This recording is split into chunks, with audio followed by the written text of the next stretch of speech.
dans le prochain épisode de Demain nous appartient. Tandis que Martin et Sébastien découvrent l'identité de l'arnaqueuse, Victoire et Georges retrouvent leur complicité. De leur côté, Karim et Alex ont-ils réussi leur pari? Attention, les paragraphes qui suivent contiennent des spoilers sur l'épisode de Demain nous appartient diffusé demain soir sur TF1. Si vous ne voulez rien savoir, ne lisez pas ce qui suit. Jeudi 27 octobre dans Demain nous appartient. Martin et Sébastien découvrent l'identité de l'arnaqueuse. Bien que l'arnaqueuse leur ait filé entre les doigts, le commandant Constant se montre optimiste. Connaissant désormais son mode opératoire et ayant son portrait robot, il est certain qu'ils finiront par la coincer. Selon lui, c'est une professionnelle mais elle n'est pas infaillible. Comme elle a fait une erreur en rallumant son téléphone, Martin est persuadé qu'elle en commettra d'autres. Pour sa part, Aurore trouve quand même étrange qu'ils aient perdu son signal pile au moment où ils allaient la coincer. De son côté, Nordine est contrarié.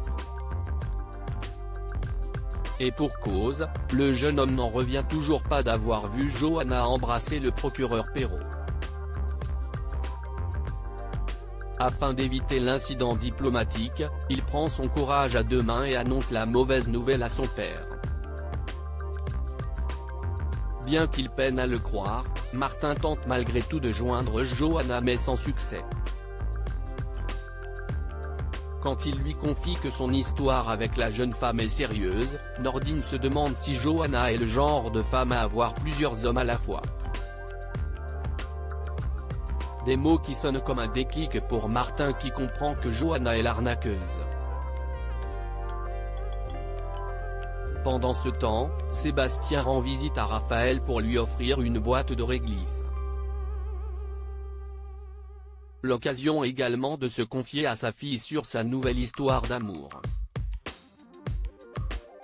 Il l'invite donc à dîner pour lui présenter la femme qui partage sa vie. Par la suite, Sébastien rencontre le commandant Constant. Sans tourner autour du pot, ce dernier lui annonce qu'ils ont une relation avec la même femme.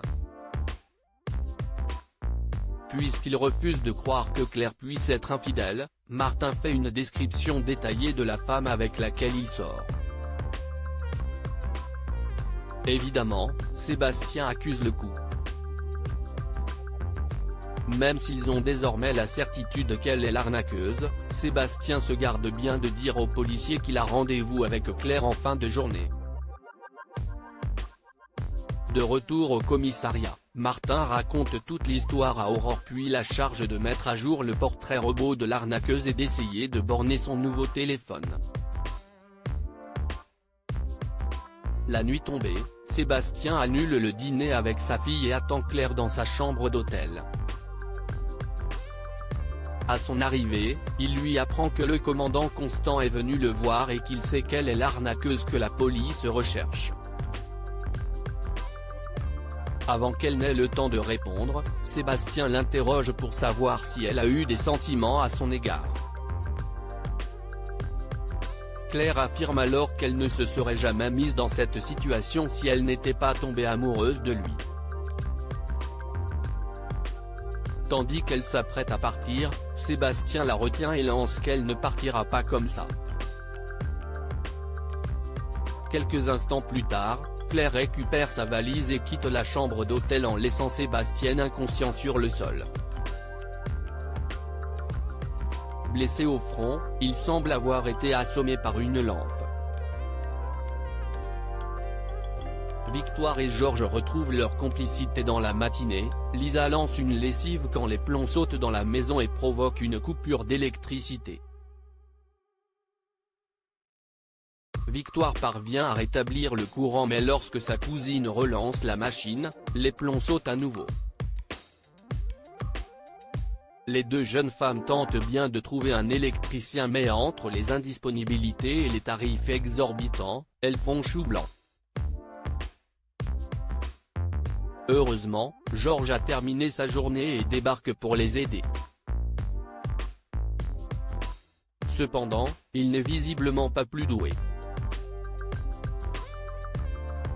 Finalement, Victoire, Lisa, Amel et Georges choisissent de tirer parti de la situation en dînant à la bougie.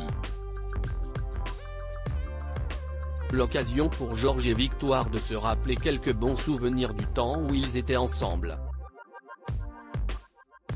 Et autant dire qu'ils sont plus complices que jamais, ce qui n'a pas échappé aux sœurs Hassan.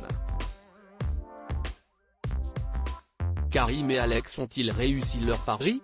Karim et Alex ont accepté de relever le défi de tenir toute la journée sans manger de sucre. Une tâche qui s'annonce compliquée pour le policier qui se montre irritable au travail. Entre les maux de tête et l'agressivité, Karim développe en effet les symptômes du manque. Alex a quant à lui soigneusement caché une boîte de pralines offerte par un client. Malheureusement, Judith les retrouve. Comprenant qu'il voulait les manger en cachette, elle nargue son père en dégustant les friandises sous ses yeux. En fin de journée, Alex, Karim, Chloé et Anna sont au Spoon pour dîner. Bluffés qu'ils aient réussi à tenir toute la journée, les sœurs Delcourt mettent un terme au défi plus tôt que prévu. Au moment où Alex et Karim envisagent de prendre un petit dessert sur la carte, Mona leur apprend qu'elle a été dévalisée et qu'elle n'a plus rien à leur proposer. Heureusement, un glacier est à quelques pas du restaurant.